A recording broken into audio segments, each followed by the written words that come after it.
Hey, welcome to Daily Bravo Drama. In this video, we will be talking about Margaret Josephs confirming she quit over Luis Ruelas, Teresa Giudice acting miserable at her own Bravo-funded surprise party, Amanda Francis calling Sutton Stracke two-faced and leaking a DM from Rihanna, Camille Grammer's controversial take on the Brandi Glanville and Caroline Manzo lawsuit, Austin Kroll spilling on texts from Andy Cohen, Tom Schwartz dishing on his 16-year age gap with his new girlfriend, and Courtney Stodden calling out Bethany Frankel's past behavior.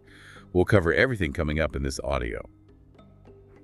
Hey, this is Delilah. Hey, this is Foss. Hi. Welcome to Reality TV Audio Podcast, where we break down the latest in reality TV every day. And, our goal for this whole deep dive, especially for you listening right now, is to basically just cut right through all the noise. Oh, there's so much noise out there. Exactly. Like your Bravo newsfeed is probably incredibly overwhelming today. So we're just going to give you the straight facts, explain the details you actually need and help you stay fully informed without feeling like you're drowning in rumors. Yeah, so let's just get right into the biggest viral news first, which is the massive shakeup in New Jersey. Because we finally got actual confirmation from Margaret Josephs about why she quit. Right, which everyone has been speculating about for weeks. Totally. So she went on the Shut Up, Tell Me More podcast, and she made it so clear. It was not about her, decade-long feud with Teresa Giudice. No, it was specifically because of Teresa's husband, Luis Ruelas. Yeah, exactly. Because, the environment last season was just so toxic. Margaret explained that Luis literally wished suffering on her son and her family. Which is wild because, in reality TV, going after a castmate is basically the job description. But going after their kids, that crosses a completely different line. Oh, a huge line. Andy Cohen even went on Sirius Radio and called it the darkest moment in Housewives history. Wow. And coming from Andy, who has seen, federal indictments and physical fights up close, that really says something.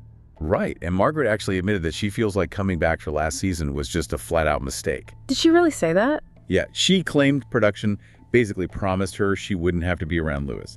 But even if that was true on paper, she said the whole filming environment was still just completely toxic. Well, yeah, you can't just isolate one person and expect the tension to disappear. Exactly. So her family finally stepped in, told her she couldn't go back, and she drew a hard boundary. She said, if he comes back, I am out. And she actually stuck to it. Good for her. But, that boundary completely changes what the show looks like now without her. Oh, for sure. Which brings us to Teresa's 54th surprise birthday party. The one that was just filmed for season 15. Yep.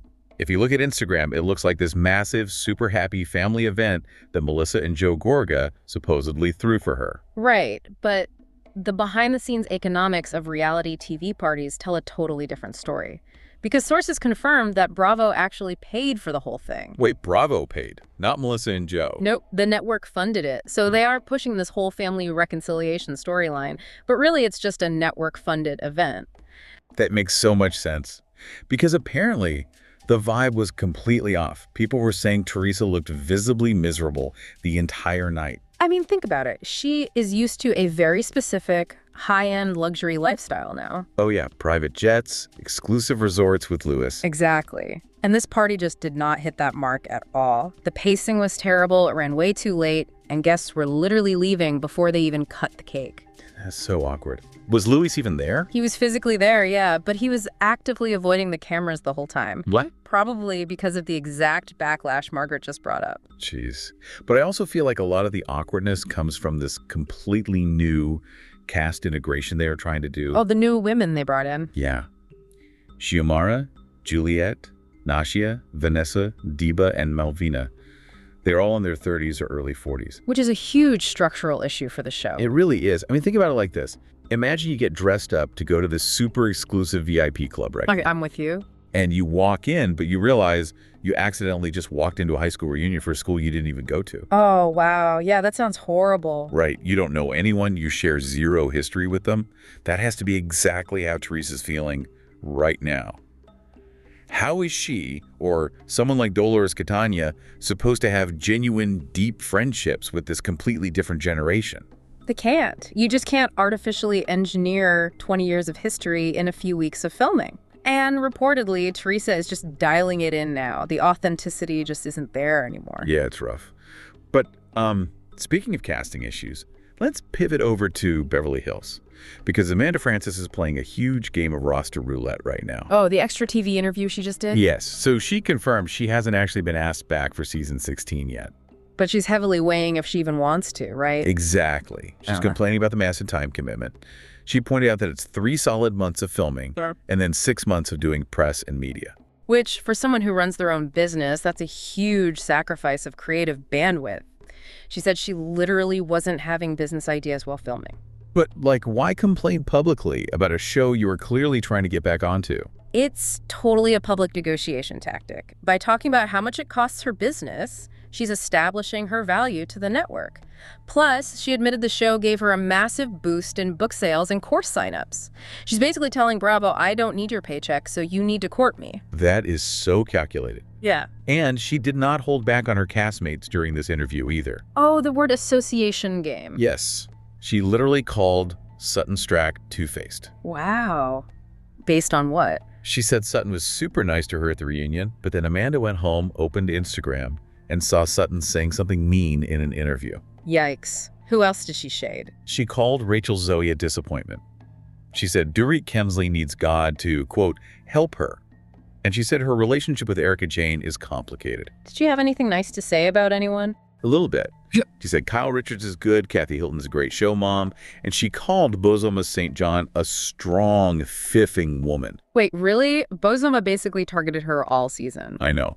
But the craziest part of the whole interview was when she leaked a DM from Rihanna. Wait, Rihanna? Yes. The message literally said, NOPE, no quitting. You're going to have your redemption, I promise you. We need more of you. Having a billionaire pop icon lobby for your reality TV job is insane leverage. Right. Amanda joked that if the Queen says she has to do a second season, she might just have to. The power dynamics of casting are so wild now. But hey, real quick, before we get into the heavier legal stuff today, I just want to give a quick shout out to one of our listeners. Oh, yes. Shout out to the learner who is probably prepping for a Bravo trivia night right now and wanted us to digest all these articles so they don't have to. We see you, we know you're busy, and we've got you covered. Absolutely. Okay, so let's shift gears to some actual real-world legal drama. The shelved season of Real Housewives' Ultimate Girls Trip. Right, the lawsuit. Caroline Manzo is suing Bravo over allegations of sexual harassment and assault by Brandi Glanville. Exactly. And the network completely shelved the season because of it. But now Camille Grammer is talking about it. She went on the Humble Brag podcast with Cynthia Bailey and Crystal Kung-Minkoff, right? Yeah, and we really need to be specific about what Camille claimed here. She explicitly said she was not in the bathroom where the alleged incident happened. Okay, so she didn't see the actual event. Right, she didn't see what happened behind closed doors. But she talked a lot about what she saw before that. She claimed she saw Caroline going along with it and seemingly enjoying Brandi's behavior. And Camille thinks Caroline was just appeasing Brandi, right? Just to avoid a huge fight. Yeah, which makes sense because Brandi is so volatile. But then Camille kind of downplayed the whole thing, saying it's just typical Brandi. Typical Brandi. Yeah, she said everyone knows Brandi gets drunk and slobbers on people. Camille even brought up a time Brandi tried to make out with her on a dance floor in Vegas. Wow. I mean, look, objectively speaking, it really complicates the whole narrative when erratic behavior is the exact thing networks have hired someone for over the last 10 years. Yeah, reality TV boundaries are just so messy. It's a completely different workplace environment. Yeah. But when it crosses into alleged legal violations, it's just a massive mess for the network to handle. Definitely. It's a really complex situation that Bravo is going to have to navigate carefully. Speaking of messy behavior, let's talk about the Bravo men. Because there is this funny trend where the guys love to comment on everyone else's drama while totally ignoring their own. Oh, absolutely. Like Austin Kroll from Southern Charm doing the interview circuit right now. Yes. So he revealed this behind-the-scenes group text from Andy Cohen. About the Summer House drama. Yeah, the messy split between Wes Wilson and Amanda Batula. And he literally texted Austin, Shep, and Craig and was like, aren't you guys just glad that it's not you? And Austin was like, yes, very glad, and I'll be seated for the reunion. It's so funny to me that Austin is out here bragging about being in a group chat with his boss. It's totally just to prove his relevance on the network. Oh, 100%. He's basically acting like Bravo's PR rep. He even threw in that he saw Kyle and Lindsay looking happy at a premiere. And he complained that Winterhouse cut out footage of him and Craig putting Andrea Denver through a fake frat pledge. Naturally. Did he tease anything about Southern Charm? Yeah, he mentioned that Sally Carson said some friendships have been lost on the upcoming season 12. So he's just dropping breadcrumbs for every show. Pretty much. Yeah. But then you have Tom Schwartz, who was just on Watch What Happens Live. Oh, Schwartz. What did he say this time? Well, he actually had a moment of self-reflection that made me rewind the video. He was talking about his marriage to Katie Maloney, and he actually said out loud, quote, "Me, I was the problem." Wait, Tom Schwartz took direct accountability? I know. It's super rare. But he said their post-divorce dynamic is really stable now. Like, he has the dogs full-time instead of swapping weeks, and Katie just visits them. Okay, that sounds healthy. He even said he really likes Katie's new boyfriend, Nick. But it does make you wonder, is this genuine growth, or is it just a calculated PR rebrand after Scandival? I mean, probably a bit of a rebrand. For years, his whole thing was playing the confused guy who couldn't take a stance. Now he's just handing out these super definitive statements. Well, he definitely wanted to talk about his present. He talked about his new girlfriend, Kiana Carroll, who is 27. Oh, right. The age gap. Yeah, he admitted their 16-year age gap is problematic. But his justification was just that she is the boss and she's totally in charge. Has Katie met her yet? Nope, Katie hasn't met her. But Tom definitely used the rest of the interview to just issue lethal takes on everyone else, specifically the cast of The Valley. Oh, let's hear the takes. So he confirmed he completely blocked his ex, Jo Enberg, on everything, but, wishes her well. Classic. He said he actually misses Jax Taylor on the screen because Jax is the best gossip hound. But then he got really serious about Danny Bucco. He called Danny's treatment of his wife Nia during that San Diego trip horrid and unacceptable. Wow. When Tom Schwartz is calling out your toxic behavior, you know it's bad. Seriously. And he also declared that the feud between Lala Kent and Sheena Shea is completely unsalvageable. He called it an icy feud that is just entirely done. The dynamics have really shifted if Tom is the one calling friendships dead. Okay, speaking of calling out behavior and shifting power dynamics, let's get into our last story. It involves the original Bravo opinionator, Bethany Frankel. Right, and this whole thing started over shoes. Yes, shoes. Bethany posted this video aggressively encouraging her followers to buy cheap dupes of this shoe brand called New. It's the standard affiliate link playbook, right? Push the cheap knockoff, get the commission click. Exactly. But she didn't even name the brand she was ripping off. The brand, New, is actually owned by Lexi Anonu, who is Dina Manzo's daughter. Oh, wow. So obviously Lexi saw the video. Yep. Lexi jumped in the comments and called Bethany a weirdo for targeting her small business. And Bethany fired back and labeled Lexi a crybaby. Typical internet drama so far. Right, until Courtney Stodden stepped into the comments to defend Lexi. Courtney Stodden? That brings up some serious history. It really does. Courtney brought the receipts. They recalled going on Bethany's daytime talk show way back in November 2013. I remember that era of talk shows. It was brutal. So brutal. Courtney wrote that Bethany treated them terribly right from the start, like tearing down their outfit.